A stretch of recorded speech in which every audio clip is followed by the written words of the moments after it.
98,7 Insania FM Radio Network Sorong. Sahabat Insania, kembali lagi. Tadi sudah diawali dengan opening dari kami. Nah, saat ini sahabat Insania, seperti yang tadi kami sudah janjikan, kita akan talk show bersama dari kementerian ya. Siapa nih? Udah tahu belum? Pastinya kalau saya sih udah tahu ya, Kak Deblo.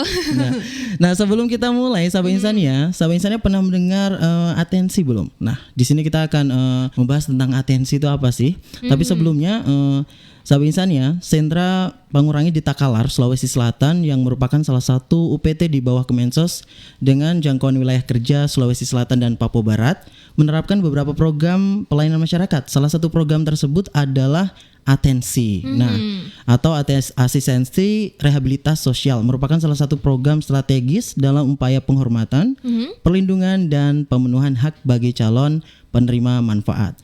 Cakupan dari program tersebut meliputi perlindungan sosial dan rehabilitasi sosial. Nah, bagaimana program dan kegiatan dari Kementerian Sosial Republik Indonesia, khususnya Direktorat Jenderal Rehabilitasi Sosial yaitu atensi, bisa terlaksana dengan baik, terutama di jangkauan wilayah Sentra Pangurangi. Untuk itu saat ini kita sudah bersama narsum kita, yaitu dari Kepala Sentra Pangurangi Takalar Sulawesi Selatan, Bapak Nur Alam SOS MM, yaitu dari Kepala Sentra Pangurangi di Takalar Sulawesi Selatan. Langsung kita sapa saja. Assalamualaikum Pak. Waalaikumsalam warahmatullahi wabarakatuh. Wah, kayaknya bapaknya udah sangat semangat nih ya. Gimana Pak kabarnya? Alhamdulillah sehat. Alhamdulillah. Dan semangat. Ya, suara saya terdengar jelas ya di situ Pak ya. Sangat jelas ya. Nah, baik sahabat Insania, ini adalah Bapak Nur Alam SOS MM dari Kepala Sentra Pangurangi di Takalar Sulawesi Selatan.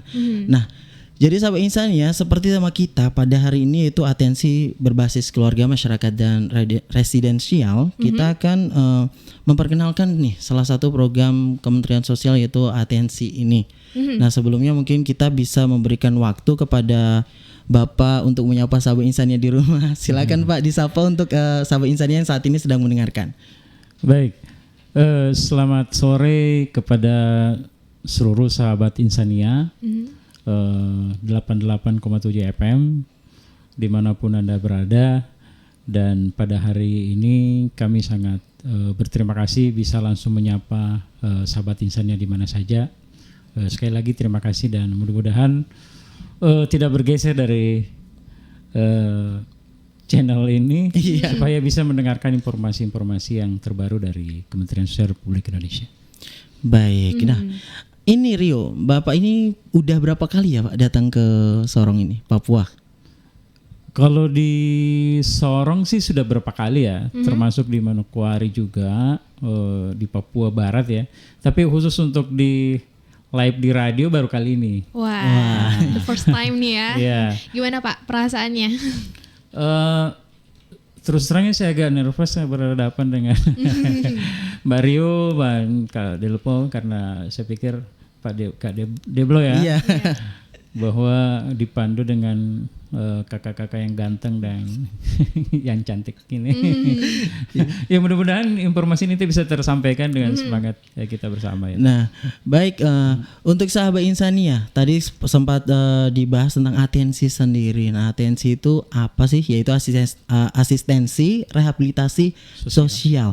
Nah, untuk Pak Nur, ada nih yang tentunya banyak yang baru pertama kali dengar tentang atensi, dan tadi udah ada, kalau dengar kata rehabilitasi apa yang ada di pikiran Rio sendiri? Kalau untuk Rio sendiri ya, biasanya kalau rehabilitasi berarti orang-orang yang sedang sakit mungkin ya, lagi butuh lagi butuh penanganan khusus seperti itu. Biasanya sih dalam orang-orang awam sih biasanya seperti itu. Gitu. Nah, baik, untuk rehabilitasi nanti akan dijelaskan karena Pak Nur, ini pendengar banyak yang belum tahu apa sih atensi, dan tentunya bisa dijelaskan gambarannya biar masyarakat tahu atensi apa gitu. Ya, jadi atensi itu sebenarnya kepanjangan daripada asistensi rehabilitasi sosial.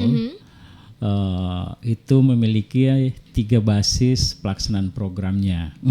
Jadi ada yang berbasis keluarga, ada yang berbasis komunitas atau masyarakat, dan ada residensial. Ini yang perlu disampaikan juga kepada sahabat Insania, bahwa yang berbasis keluarga dimaksudkan di sini adalah bahwa tidak semua orang yang sakit yang dimaksud tadi itu atau memiliki permasalahan sosial itu harus serta-merta dibawa ke Center Pengurangi di Takalar. Tetapi kalau memungkinkan untuk dilayani di rumah, karena faktor misalnya tidak perlu meninggalkan keluarga dan sebagainya, itu dilayani di rumah. Itu pun juga berdasarkan hasil asesmen kebutuhan oleh petugas kami yang menentukan bahwa ini tetap dilayani cukup di keluarga saja, ini di komunitas ataupun sampai di residensial atau di Takalar.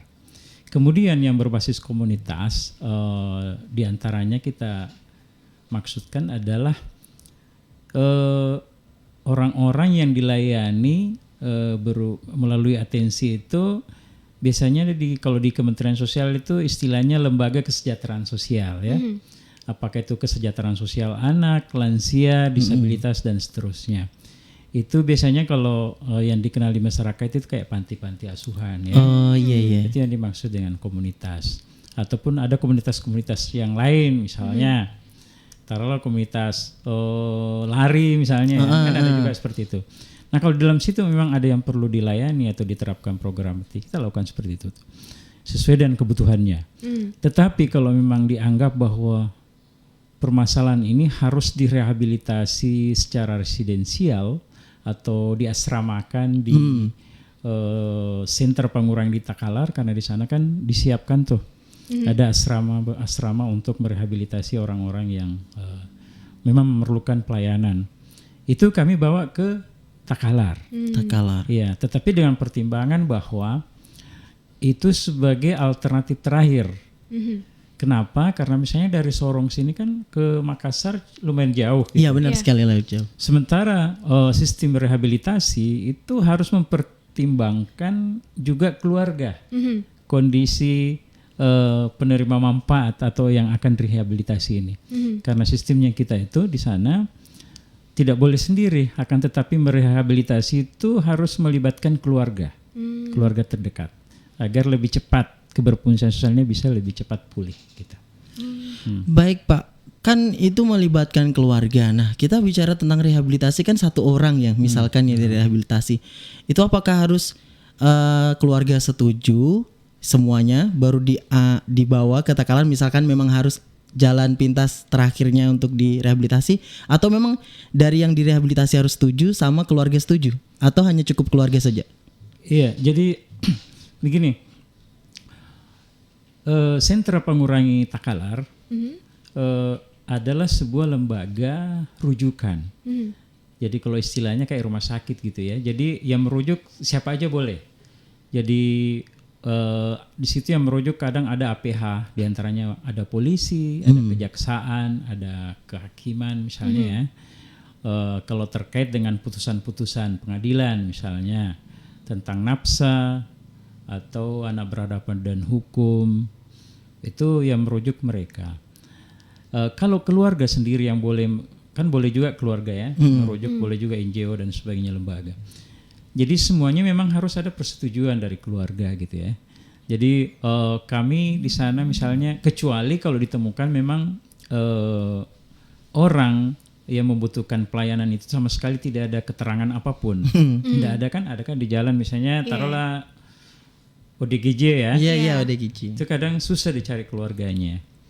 Tapi kalau memerlukan dia harus ada di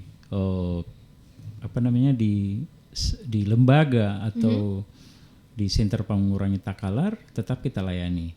Tetapi kalau yang memiliki keluarga tetap harus di tracing gitu, ditelusuri, harus ada ketemu keluarganya. Paling tidak bahwa keluarga tahu dan setuju bahwa yang akan rehabilitasi ini mendapatkan program ini dan seterusnya gitu.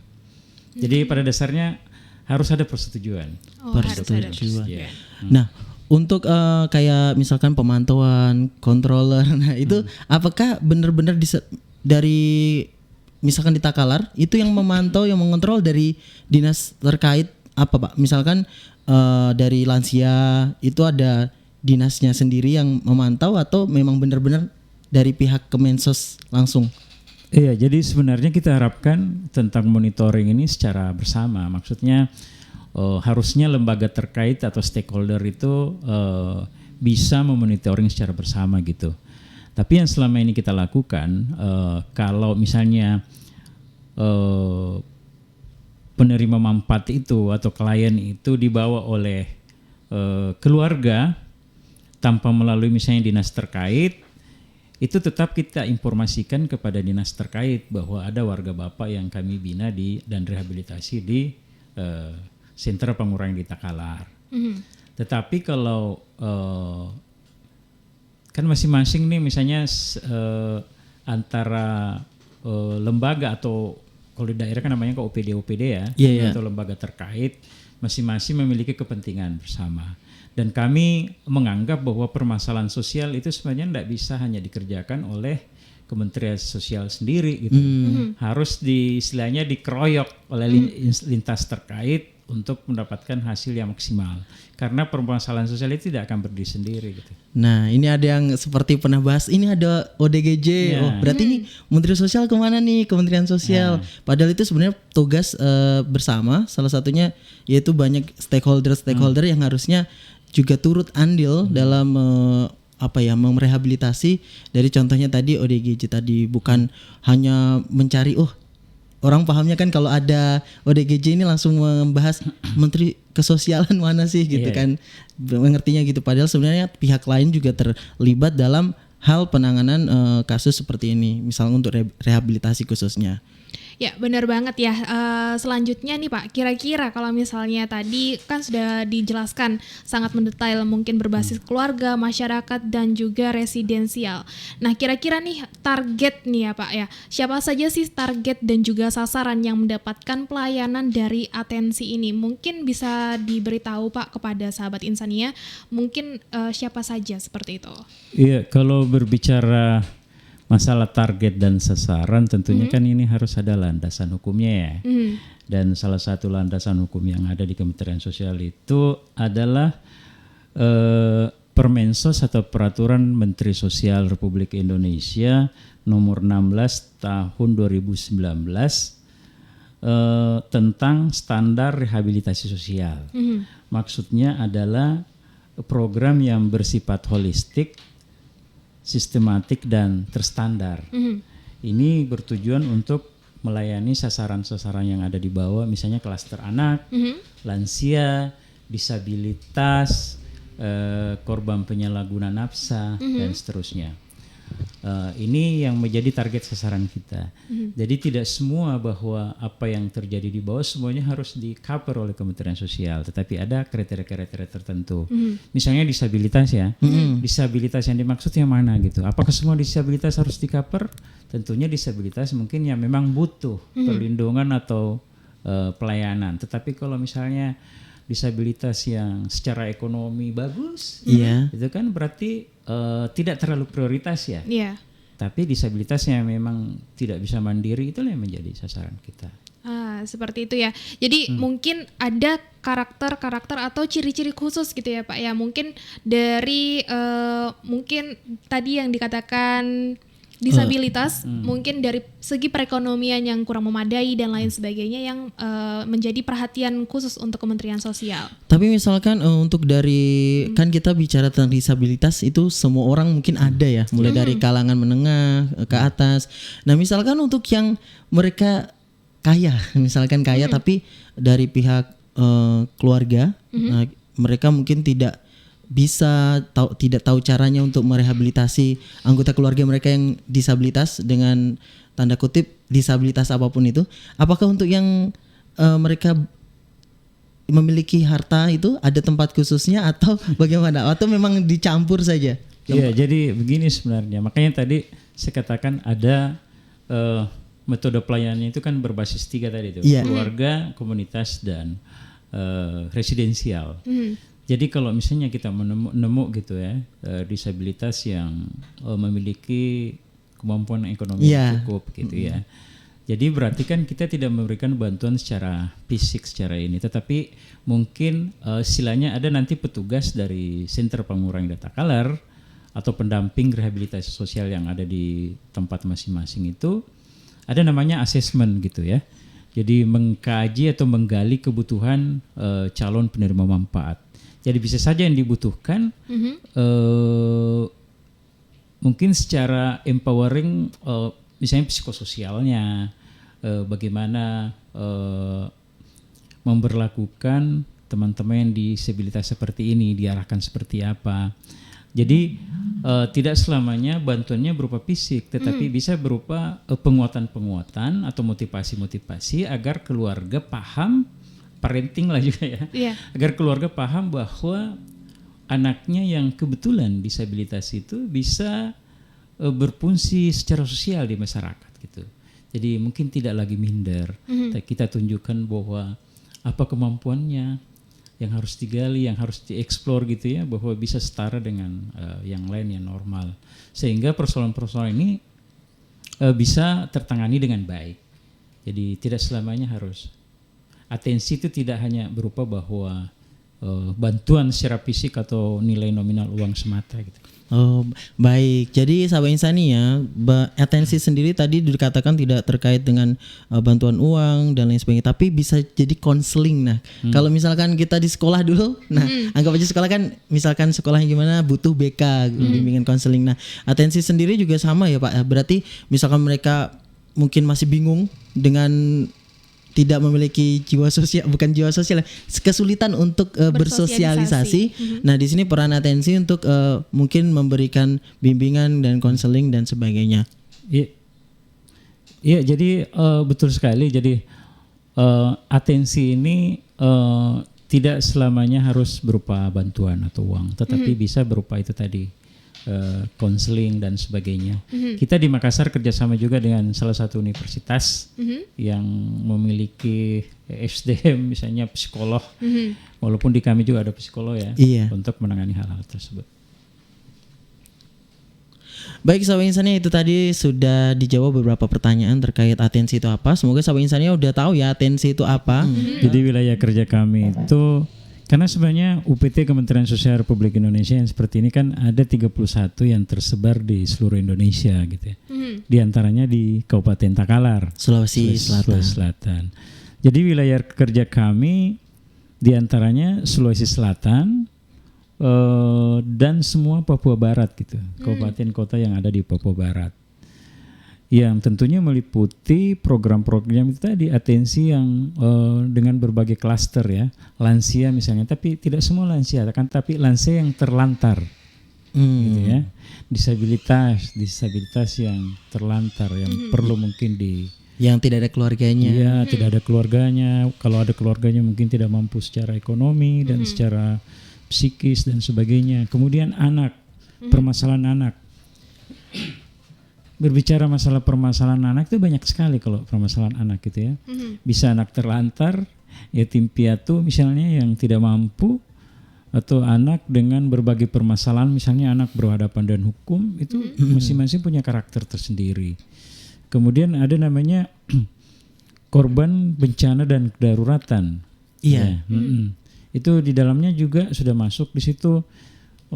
Yang bermasalah dengan nafsa, narkoba, ya, HIV/AIDS, kemudian terkait dengan perdagangan orang, itu semua menjadi cakupan daripada kerja-kerja kami gitu. Termasuk di dalamnya yang ditangani adalah program atensi. Baik Pak. Nah untuk contohnya misalkan mungkin yang tentang bencana alam itu yang kemarin Sorong ini kan sempat ini banjir ya Pak ya. Itu berarti pihak ada attentionnya juga dong, ada atensinya juga terkait yang kemarin kejadian, ada yang korban bahkan kehilangan rumah seperti itu. Iya, jadi bicara masalah bencana alam sudah pasti kita masuk di situ. Cuma di Kementerian Sosial kan ada namanya juga Direktorat Bencana Alam ya, yang juga logistiknya ada sendiri. Tetapi setelah pasca itu biasanya Dirjen Rehabilitasi Sosial melalui UPT-nya yang ada di berbagai tempat termasuk di Takalar ini, tetap kita masuk dengan program atensi. Tetapi sekali lagi bahwa program atensi itu tidak selamanya harus berupa fisik, tetapi bisa mungkin berupa penguatan ya. Misalnya di lapangan kalau misalnya ada bencana alam, ada tenda-tenda, biasanya itu kan ada anak-anak yang bermain dan sebagainya. Itu yang kita berikan penguatan-penguatan sehingga paling tidak anak tersebut melupakan sementara kondisi pada saat itu misalnya. Jadi di tenda pun mereka harus bahagia dan seterusnya. Itu yang kami lakukan. Terlepas daripada bantuan secara fisik juga tentunya berupa kebutuhan dasar tetap kita berikan gitu. Ya Pak, selain Kementerian Sosial, stakeholder mana saja nih yang kira-kira terlibat dalam program atensi ini Pak? Iya, jadi sebenarnya kita berharap bahwa semakin banyak stakeholder menangani suatu permasalahan sosial semakin bagus gitu ya. Tapi pelibatan stakeholder yang lain tentunya berdasarkan kapasitasnya masing-masing. Misalnya di kami, misalnya contohnya tadi ODGJ itu ya. ODGJ itu kan selama ini yang kita pikir kalau ada bermasalah kita serahkan ke sosial, ya. Padahal sebenarnya ODGJ itu mungkin membutuhkan penanganan secara medis. Nah inilah yang kita lakukan, tentunya komunikasi, kolaborasi dengan dinas kesehatan terkait bahwa ODGJ ini harus ditangani secara medis dulu. Secara penanganan secara medis boleh di tempat rehabilitasi gitu ya, untuk mengembalikan keberfungsian sosialnya gitu, membranding keberfungsian sosialnya agar bisa recovery lebih cepat. Maksudnya bisa kembali ke keluarga maupun masyarakat. Bahkan alhamdulillah kalau bisa produktif lagi gitu ya. Itu yang pertama. Kemudian yang lain misalnya dari APH misalnya ya, itu kan mereka kadang mengantar yang ada bermasalah terkait dengan apa yang dilakukan ya. Misalnya kalau anak-anak berhadapan dengan hukum, kadang kan keputusannya direhab di tempat rehabilitasi sosial, salah satunya Sentra Pengurangan di Takalar. Itu harus ada kerjasama yang baik agar kita bisa saling memahami bahwa tugas pokok dan fungsi kita ini seperti ini gitu. Dan sama-sama tujuannya untuk memberikan pelayanan kepada anak atau siapa saja yang membutuhkan sesuai dengan kebutuhan itu. Oleh karena itu sekali lagi bahwa semakin banyak stakeholder yang terlibat sesuai dengan kebutuhannya, sesuai dengan kapasitasnya itu semakin bagus. Karena bagaimanapun permasalahan sosial tidak boleh diberikan kepada lembaga sosial semata gitu, karena dampaknya besar. Kalau dilepas ke masyarakat pasti mempengaruhi sektor yang lain. Betul. Nah, Pak, kita ngomongin tentang rehabilitasi kan itu pasti ada pemantauan, ukuran. Nah, ukuran agar mungkin terlepas dari rehabilitasi, lulus bahasanya, lulus dari rehabilitasi itu seperti apa dan belum boleh seperti apa. Misalkan lagi kan kita tahu ketika sudah dilepas kembali ke masyarakat, nanti bukan hanya ODGJ ya, misalkan yang mereka membutuhkan pelatihan. Bahasanya ada yang pelatihan tentang kreativitas, bagaimana mengelola penjualan dan lain sebagainya, misalkan yang dilatih dalam balai kerja gitu ya. Nah, mereka misalkan dilepas tanpa ada bimbingan, mereka kembali lagi ke frustasinya gitu. Apakah akan ada pemantauan ulang atau penarikan ulang? Iya. Kembali lagi ke masalah awalnya gitu maksud kami. Iya. Jadi gini, kita kan istilahnya yang korban ini adalah penerima manfaat ya. Penerima kasih yang memberikan, yang menerima program itu, program atensi itu. Sebenarnya sebelum masuk di tempat rehabilitasi atau yang dilayani di keluarga maupun komunitas, sebenarnya kan terlebih dahulu sudah di asesmen kebutuhannya gitu. Contohnya misalnya yang sistem residensial yang diasramakan di Sentra Pengurangan Takalar. Di situ diberikan berbagai bimbingan mental, spiritual maupun vokasional gitu ya. Jadi di dalam diberikan berbagai keterampilan sesuai dengan bakat dan minatnya. Di antaranya misalnya ada pelatihan bengkel, mebeler, ada komputer misalnya yang mau desain grafis, karena kan penerima manfaat ini bermacam-macam latar belakang dan karakteristiknya itu. Dan setelah di dalam ada namanya pekerja sosial yang mengawasi mereka 24 jam. Siap. Jadi ada case recordnya tiap hari, mereka bisa menilai yang mana yang bisa dikembalikan di keluarga, istilahnya sudah dianggap recovery ya, sudah dianggap sembuh, dikembalikan ke keluarga. Itu berdasarkan analisis atau sistem CC daripada pekerja sosial ini, case conference. Jadi sebelum dikeluarkan tidak semata-mata bahwa kamu keluar gitu aja, enggak. Ada di case kompreskan dulu. Jadi di situ dibahas secara bersama gitu oleh pekerja sosial dengan pembina-pembina yang lain. Itu pun sebelum dilepas masing-masing ke keluarga ada namanya reintegrasi gitu. Jadi petugas kami ke lapangan, ke keluarga memastikan bahwa apakah betul keluarga sudah siap menerima kembali keluarganya gitu. Itu harus dipersiapkan. Setelah kembali ke keluarga juga masih dimonitoring lagi. Iya. Jadi di home visit lagi di keluarga, apa betul mereka tidak kembali lagi kepada yang sebelumnya. Misalnya kalau dia pemakai nafsa misalnya, apakah dia masih bergaul dengan teman-temannya yang lama atau sudah tidak? Kalau masih bergaul, apakah masih terpengaruh atau tidak? Itu semuanya harus dipastikan sehingga apa yang kita lakukan itu berkesinambungan gitu. Jadi kalaupun misalnya masih diberikan lagi treatment, harus dipastikan bahwa itu hal yang bersinambung dengan apa yang mereka dapatkan pada saat berada di sentra pengurangi takalar. Seperti itu. Nah Pak, untuk jangka waktunya sendiri nih Pak, ketika masuk dalam rehabilitas nih ya kan, ini ada jangka waktu tertentu nggak sih Pak? Untuk mungkin 1 tahun itu sekitar 2 sesi atau 6 bulan per 6 bulan atau bagaimana Pak? Jadi untuk jangka waktu kita tidak berikan jangka waktu ya. Dicontohkan misalnya di rumah sakit gitu ya. Kalau lebih cepat sembuhnya, syukur. Cepat juga pulangnya gitu ya. Seperti itu. Jadi di dalam pun ada namanya asesmen komprehensif gitu ya selama berada di dalam. Jadi kebanyakan kalau misalnya dianggap bahwa dia memiliki keterampilan yang cukup tetapi belum memiliki pekerjaan atau dulu pernah bekerja tapi berhenti karena kasus itu biasanya diberikan stimulan atau bantuan untuk usaha gitu, untuk mencegah atau memutus mata rantai jangan sampai dia kembali lagi ke kebiasaan-kebiasaan yang lama kan tidak ada kesibukan gitu. Jadi tidak ada jangka waktu khusus, semakin cepat recovery semakin cepat kita kembalikan. Jadi bermacam-macam, ada yang cukup seminggu, ada sebulan, 2 bulan, ada 1 tahun tidak pulang-pulang. Waduh. Betah kayak yang di rehab. Betah ya. Iya, jadi tergantung daripada penerima manfaatnya sendiri.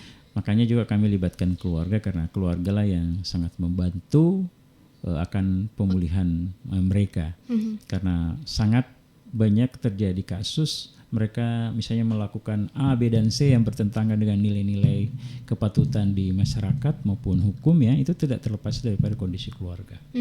Makanya ini harus kita libatkan keluarga dalam menyelesaikan persoalan-persoalan seperti itu. Baik Pak, dan berikutnya untuk menjangkau masyarakat kan kita tahu masyarakat luas sekali, mulai dari yang suku A, suku B, C. Nah, untuk menjangkau masyarakat secara umum yang mengalami masalah sosial ini, bagaimana pola pendekatan? Kalau tadi udah dijelaskan ada kekeluargaan, bagaimana pola pendekatan dan pelaksanaannya Pak untuk atensi ini? Ya, jadi pola pendekatannya tentunya kan kita beberapa hal ya. Jadi ada yang berbasis instansi ya, maksudnya stakeholder yang kami lakukan. Misalnya stakeholder kami di kabupaten kota itu kan ada dinas sosial setempat, ya, ada pemerintah daerah di bawah, mulai kecamatan, lurah, bahkan tokoh masyarakat. Jadi semua itu dilakukan tergantung kebutuhan klien gitu. Jadi kalau misalnya penerima manfaat atau kliennya agak susah untuk dilakukan treatment atau pendekatan secara ini, tentunya kita mencari strategi yang lain agar itu bisa dilakukan. Contohnya misalnya nafsa ya, pecandu nafsa. Itu kan tidak gampang kita melihat secara kasat mata di bawah bahwa oh itu nafsa. Karena nggak mungkin ngaku. Nggak mungkin ngaku. Jadi ada pendapatan, ada teknik-teknik yang lain yang kita lakukan tentunya. Misalnya dibawa, misalnya di kepolisian atau di BNN atau dinas sosial punya data terkait dengan itu. Itu yang kita lakukan sehingga kita bisa memiliki strategi yang baik pada saat bertemu dengan calon penerima manfaat ini. Karena kan kita datang bukan untuk menakuti atau dan sebagainya, tetapi kita menawarkan solusi masalah-masalah yang dihadapi oleh selama ini gitu, baik secara personal maupun secara keluarga, itu melibatkan keluarga. Baik Pak, dan berikutnya apa sih kendala? Kan tentu setiap kegiatan itu pasti punya kendala apapun program. Nah, untuk kendala sendiri selama perjalanan atensi sampai sekarang itu apa Pak? Kendala yang dirasakan paling banyak dialami? Iya, jadi pertama-tama yang kendala itu sebenarnya masalah informasi ya, makanya kita ke Sorong ini mencari media yang kira-kira bisa menyebarkan virus-virus yang baik ini agar masyarakat bisa memahami itu. Jadi adanya memang pola pikir yang belum sepaham ya tentang terkait dengan program-program ini. Yang kedua tentunya terkait dengan stakeholder yang ada. Jadi belum semua stakeholder itu familiar dengan program atensi gitu, asistensi rehabilitasi sosial. Yang ketiga tentunya terkait dengan sumber daya kami di Sentra Pengurangi Takalar. Kita mengcover banyak kabupaten kota, tapi SDM kita masih sedikit. Jadi di kami itu yang PNS gitu ya masih 22 orang gitu, termasuk saya. Untuk mengcover berbagai kasus, berbagai permasalahan sosial itu masih sangat dibutuhkan. Makanya kami juga memiliki strategi untuk melibatkan berbagai stakeholder yang ada di daerah. Di antaranya misalnya dinas sosial, teman-teman pendamping rehabilitasi sosial yang ada di daerah, misalnya pendamping PKH, disabilitas maupun lansia. Itu kami lakukan pendekatan-pendekatan itu agar program ini bisa tersampaikan dan bisa bermanfaat untuk masyarakat yang tentunya yang membutuhkan. Nah, dan untuk itu kan Mbak, kita berfokus pada yang Papua Barat ya untuk saat ini. Berarti akan ada kemungkinan perkembangan atau PR ke depan, karena kita tahu ini akan ada pembagian wilayah juga. Sekarang Sorong sudah masuk Papua Barat Daya ya berikutnya. Jadi mungkin kendalanya seperti itu, belum banyak yang mengetahui tentang atensi dan kru dan anggotanya Bapak juga yang mungkin terbilang berapa Pak tadi 20. Wah, untuk mengurus daerah seluas ini tentu banyak sekali hal-hal yang harus direncanakan ke depan. Dan berikut bagaimana Pak untuk pemerintah sendiri?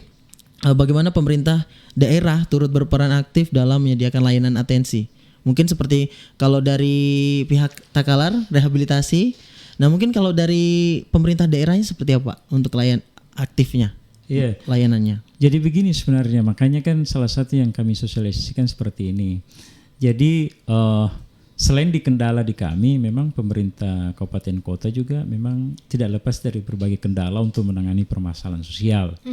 Di antaranya misalnya dana, itu sudah pasti, itu alasan klasik, sudah pasti itu. Dana. Bahwa dana itu perlu dan sangat mutlak keberadaannya untuk mengurus permasalahan sosial, dan di daerah juga pasti terbatas untuk itu.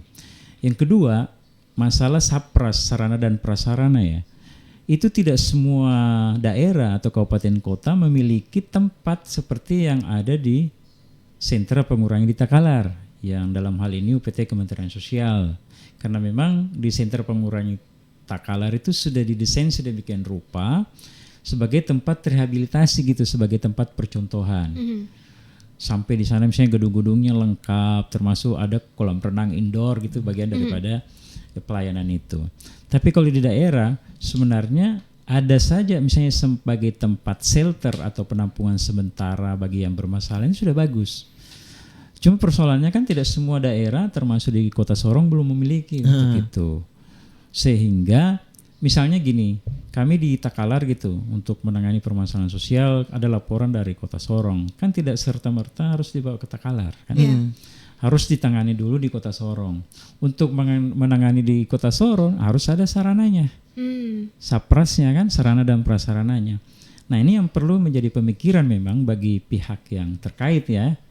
Tentunya bagi pengambil keputusan bahwa permasalahan sosial sangat tidak bisa untuk diabaikan, karena itu tadi sangat mempengaruhi banyak sektor yang ada di bawah. Gitu. Jadi tentunya kami sangat berharap bahwa teman-teman kami yang ada di daerah nanti itu memiliki juga tempat-tempat yang layak sehingga permasalahan itu bisa kita atasi secara bersama, dan tentunya daerah semakin maju kan semakin banyak juga permasalahan yang harus kita tangani gitu. Dan terkait dengan itu tadi ya, yang provinsi Papua Barat Daya, yang akan terpecah. Itu nanti kan kalaupun ada perubahan wilayah kerja, tentu kami ada juga regulasi dari pusat ya, Kementerian Sosial. Tapi kami tetap melayani kedua provinsi nanti nih, Papua Barat dan kan sebenarnya hanya pembagiannya aja kan. Kalau wilayahnya tetap. Iya, tetap. Jadi bisa lah. Cuma itu tadi memang perlu memang koneksitas yang bagus antara kami nanti dengan pihak di daerah. Ya Pak, terakhir nih Pak, mungkin kira-kira kalau misalkan kita sebagai masyarakat nih melihat contohnya ada beberapa orang yang perlu penanganan ceritanya nih ya. Jadi apakah kita sebagai masyarakat perlu untuk menghubungi dinas-dinas terkait itu kira-kira kemana Pak? Kan di sini seperti yang Bapak katakan belum ada sarprasnya dan lain sebagainya. Kira-kira kita sebagai masyarakat bisa menghubunginya ke kontak mana gitu Pak? Oh iya, jadi kami kan ada koneksi dengan dinas sosial setempat ya, masing-masing di kabupaten kota gitu. Jadi boleh disampaikan langsung ke dinas sosial, boleh juga langsung ke kami yang ada di Takalar. Di situ ada IG-nya juga kok, ada pengaduannya juga, ada IP-nya juga, boleh langsung seperti itu. Karena kan sebenarnya Center Pengurangan Takalar ini kan adalah lembaga rujukan juga. Jadi siapapun boleh merujuk, itu boleh menyampaikan informasi-informasi yang ada di bawah yang memerlukan kira-kira pelayanan. Jadi semua bisa Mbak, pasti akan kami respon dengan cepat.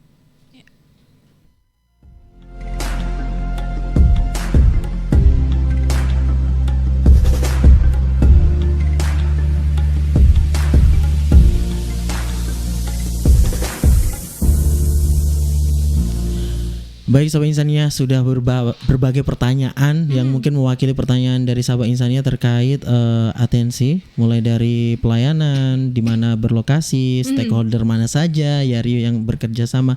Nah, Sahabat Insania, tidak terasa ya, itu sudah berbincang. Bapak kerasa nggak ini kita sudah 1 jaman loh kurang lebih kita mengudara.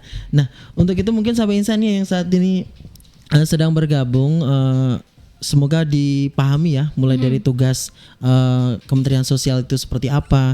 Tidak semua permasalahan sosial itu ke Menteri Sosial, cuman ada beberapa stakeholder yang membantu mungkin penanganan masalah sosial, mulai dari yang tadi dikatakan ada kesehatan. Betul. Itu salah satunya, ada ketenagakerjaan juga masuk nggak Pak ya? Masuk. Nah, untuk yang mungkin untuk pelatihan kerja, ada juga untuk yang bimbingan konseling, itu mungkin ada dari dinas terkait lain, stakeholder banyak sekali yang membantu dalam mensukseskan program pemerintah, khususnya program pemerintah dari Kementerian Sosial ini, yaitu Atensi. Nah, untuk itu Pak, harapan kedepannya apa ini? Karena kita tahu ya, program itu dibuat itu karena sesuatu hal. Nah, dan setelah program sudah terlaksana, pasti punya visi dan misi. Harapan kedepannya untuk Atensi ini bagaimana Pak? Iya, jadi harapan kami ke depan tentang program Atensi adalah bahwa semua masyarakat yang membutuhkan bisa akan terlayani dengan baik. Dan yang terpenting adalah bahwa program Atensi ini tentunya kan tidak hanya stagnan pada 1-2 tahun atau 3 tahun, tetapi mungkin ke depan ada lagi perkembangan program tentunya sesuai dengan kebutuhan yang ada di masyarakat. Tapi yang paling penting adalah bagaimana program Atensi ini berbasis data yang real, yang tentunya terkait dengan kemaslahatan masyarakat secara luas ya. Maksudnya yang diberikan bantuan atau mendapatkan program Atensi itu betul-betul tepat sasaran yang membutuhkan. Jadi bukan datanya misalnya dibuat-buat, akan tetapi berdasarkan memang kebutuhan. Misalnya kalau butuh sepatu ya sepatu, kalau butuh misalnya tongkat bagi yang disabilitas misalnya tongkat gitu. Jadi tidak yang lain. Jadi tentunya kami berharap bahwa masyarakat bisa menyadari atau pihak terkait bahwa program atensi ini adalah program yang ditujukan untuk masyarakat memang yang membutuhkan. Jadi bukan yang lain. Itu harapan kami. Dan tentunya perlu penyadaran yang kuat, yang baik kepada semua pihak bahwa kita melihat di sekeliling kita bahwa apa yang terjadi, apa yang dibutuhkan, masyarakat kita yang butuhkan, itulah yang kita berikan. Selama ini kan masih ada terdengar bahwa ada program tidak tepat sasaran. Istilahnya orang mampu tapi kok diberikan gitu ya misalnya. Nah itu yang kita harapkan ke depan bahwa semakin ke depan nanti program ini makin disadari oleh banyak orang bahwa tujuan dan fungsinya seperti ini. Jadi biar masyarakat luas juga berperan aktif, misalkan melihat ada yang benar-benar membutuhkan, mereka bisa melaporkan. Nah untuk melaporkan lewat mana pasti ada yang bertanya. Teman-teman sahabat Insania semua yang mendengarkan, sahabat Insania yang ingin melihat tentang program atensi seperti apa dan bahkan ingin bertanya, mungkin ada saran dan pesan, sahabat Insania bisa juga cek di Instagram. Nah ini ada Instagramnya di @sentra_pangurangi_takalar. Sekali lagi, sentra_pangurangi_takalar. Nah untuk kontak senternya sahabat Insania bisa catat ya, ini penting loh karena suatu saat kita nggak tahu, siapa tahu ingin berbuat baik melihat saudara-saudara yang membutuhkan bimbingan konseling, rehabilitasi. Nah untuk kontak senternya di 0853 3334 4825. Sekali lagi untuk kontak senternya 0853 3334 4825. Dan untuk Twitternya juga sahabat Insania bisa cari di Twitter, yang punya Twitter, Instagram, sosmed dimanfaatkan mencari informasi-informasi sosial. Nah bisa dilihat juga di sentra_pangurangi_takalar. Baik sahabat Insania, itu tadi harapan dari Bapak terkait program atensi. Semoga tepat sasaran dan berjalan. Dan semoga ada program-program berikutnya. Rencana mau ada program lain Pak? Iya, jadi pasti ada program-program nanti berkembang tentunya sesuai dengan kebutuhan masyarakat. Pasti. Jadi program ini istilahnya menyesuaikan keadaan gitu, mengikuti zaman gitu, apa yang dibutuhkan itu yang kita lakukan. Ya, mengikuti zaman. Baik, kurang lebih sahabat Insania itu tadi perbincangan singkat kita. Terima kasih Pak atas waktunya. Semoga kita bisa berjumpa lagi ya Pak dalam kesempatan berikutnya di program yang lain Pak mungkin ya. Iya, insya Allah. Jadi karena kami di sini kan baru kali pertama juga kesini ya ke radio sini. Mudah-mudahan ke depan ada program lagi yang lebih bagus. Kita bisa share ke teman-teman sahabat Insania. Dan harapannya stakeholdernya bertambah yang bergabung ya. Amin. Ya, baik Pak, semoga diberi kesehatan dan untuk tim yang bertugas di Kementerian Sosial ini khususnya untuk atensi diberi kesehatan agar program terus berjalan.